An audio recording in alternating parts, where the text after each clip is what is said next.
Kylian Mbappé hérite d'un nouveau surnom au Real Madrid. Les doutes de la première partie de saison sont déjà loin pour Kylian Mbappé. Le Français est en forme et marque but sur but avec le Real Madrid. Une forme étincelante qui en fait le patron de l'équipe madrilène pour la presse espagnole. On a perdu le grand Kylian Mbappé d'août à novembre, mais Valladolid a constaté son retour fracassant depuis plusieurs semaines. Emprunté sur le terrain et maladroit devant les buts à son arrivée en Espagne, le Français a retrouvé sa totale efficacité. Le Real Madrid ne s'en plaint pas puisque l'ancien Parisien a inscrit un triplé contre la lanterne rouge de Liga, offrant un succès 3-0 à la Maison Blanche. Mbappé vient d'atteindre les 15 buts en Liga pour concurrencer Lewandowski en tête du classement des buteurs. Son rendement est très élevé en ce moment puisqu'il a marqué 8 buts sur les 8 matchs du Real en 2025. Mbappé, le maître du jeu en Liga. La presse espagnole comme Marca est dithyrambique au sujet du capitaine de l'équipe de France. Le quotidien madrilène estimait que la victoire du Real samedi était essentiellement due au duo Mbappé-Courtois. En effet, Valladolid a bousculé le champion d'Espagne en titre en début de match, lequel a pu compter sur les arrêts du gardien belge avant les buts assassins de l'attaquant français. De quoi inspirer la création d'un nouveau surnom pour Mbappé. Le Real Madrid, surpris par la forme de David Alaba. L'Autrichien est revenu plus d'un an après sur les terrains de football suite à une rupture des ligaments croisés. Après 399 jours d'absence, David Alaba a effectué son retour au Santiago Bernabéu la semaine dernière face à Las Palmas. L'Autrichien avait disputé 15 minutes avant d'enchaîner avec 23 minutes contre Salzbourg en Ligue des Champions. Ce samedi, son temps de jeu a encore évolué puisqu'il est entré à l'heure de jeu contre Valladolid. Il est en train d'avoir plus de temps de jeu. Sa première titularisation est très proche, avait reconnu Carlo Ancelotti après le match à Salzbourg, reconnaissant au passage qu'il n'attendait que le feu vert de l'un de ses leaders de vestiaire pour l'aligner au coup d'envoi d'un match. Ça va dépendre de comment lui se sent. Dès qu'il me dit qu'il est prêt, je le mets titulaire, avait confessé l'Italien. Il est mieux revenu que Militao. Au cours de son processus de récupération, David Alaba a rencontré plus de difficultés que Thibaut Courtois et Eder Militao. Pourtant, on affirme depuis Valdebebas que l'Autrichien est revenu en meilleure forme que son coéquipier brésilien. Il est revenu meilleur que Militao, a soufflé une source à Relevo qui ajoute que le Real Madrid est positivement surpris de son niveau de forme. Aujourd'hui, le club est optimiste quant à la possibilité de revoir l'Autrichien à un très haut niveau pour la deuxième partie de saison. C'est d'ailleurs ce qui explique, avec la bonne intégration de Raúl Asensio, pourquoi la Maison Blanche a décidé de ne pas recruter cet hiver malgré les blessures. Est-ce que le prochain match de Ligue des Champions est l'occasion idéale pour relancer Alaba aux côtés de Rudiger? Pas sûr car l'enjeu est de taille et que Carlo Ancelotti pourrait faire confiance à Tchouaméni ou Asensio. Il y aura ensuite un déplacement à l'Espagnol en Liga puis à Leganés en Coupe du Roi, sans doute que ce dernier sera le grand moment de David Alaba en FC Barcelone. Laporta a 3 noms pour remplacer Lewandowski.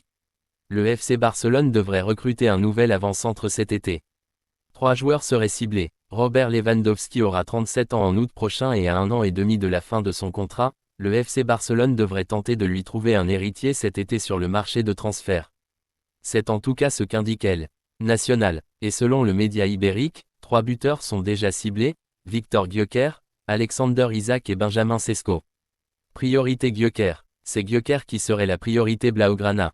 L'attaquant suédois du Sporting Portugal serait très apprécié par Hansi Flick. Sa clause est de 100 millions d'euros, ce qui correspond à la valeur d'Isak, son compatriote de Newcastle, très performant depuis quelques semaines. Sesko, RB Leipzig, plus jeune, 21 ans, serait la 3e option, le board du Barça voyant en le Slovène un attaquant d'avenir, à haut potentiel. Ansu Fati, la grosse décision. Ansu Fati, le boss du FC Barcelone, Hansi Flick, a confirmé 2 informations clés avant la fermeture de la fenêtre de transfert. Flick doit régler ses affaires de transfert d'ici le 3 février, car il y a plus de chances de départ que d'arrivée en Catalogne.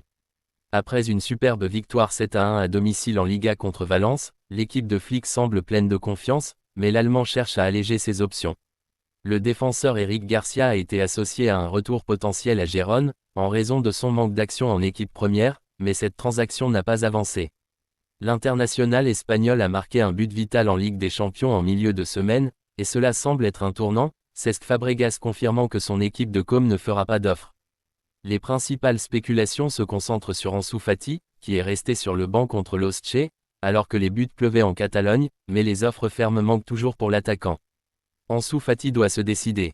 La carrière de Fati a été déraillée au cours des 2 dernières années en raison de blessures et de problèmes de forme qui ont eu un impact sur son incroyable percée en club et en sélection.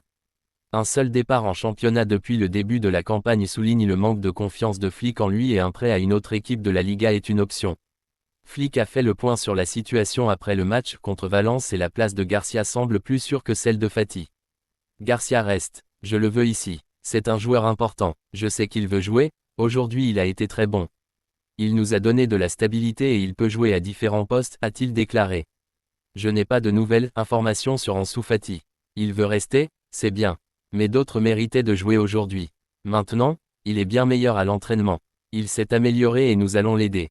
Il pourrait y avoir une mise à jour tardive sur Fati, mais en l'état actuel des choses, il reste à Barcelone pour le reste de la saison. Barça, l'annonce claire de Frenkie de Jong sur son avenir. Frenkie de Jong, titulaire et décisif hier soir avec le Barça contre Valence, a mis les choses au point sur son futur.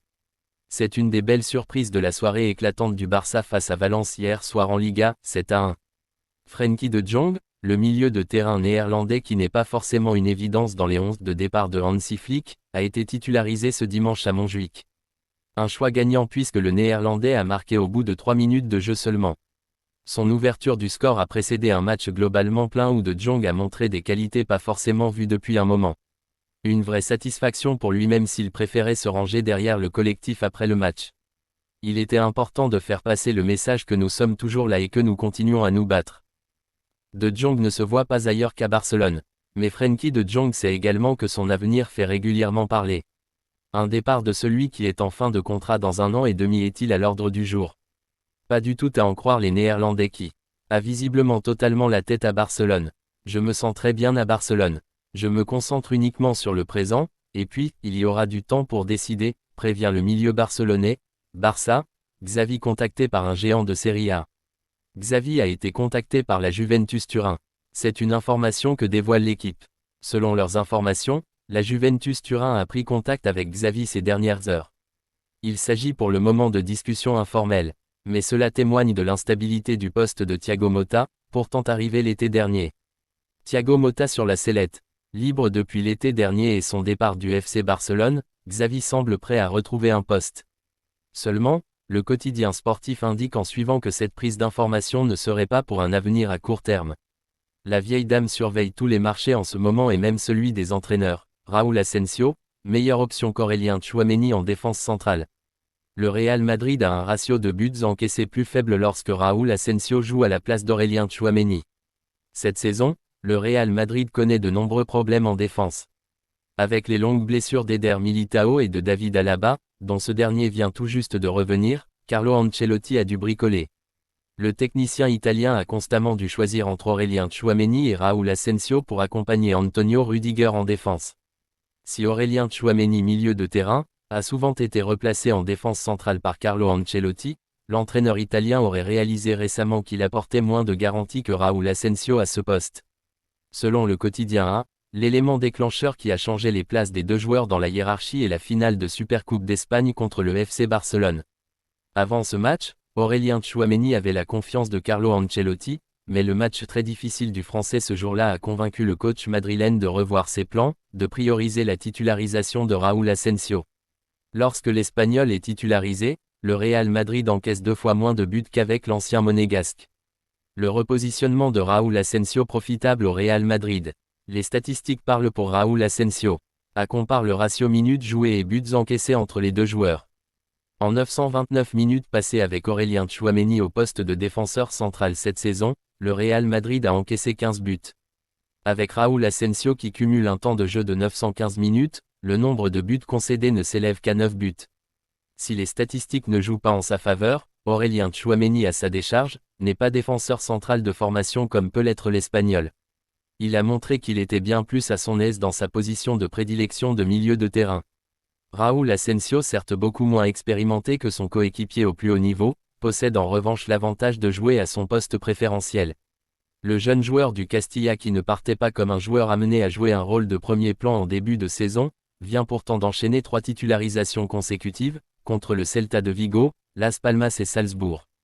Si à terme son temps de jeu risque de se réduire avec les retours progressifs de David Alaba et d'Eder Militao, Le jeune joueur devrait rester en équipe première. Une récompense de son précieux intérim.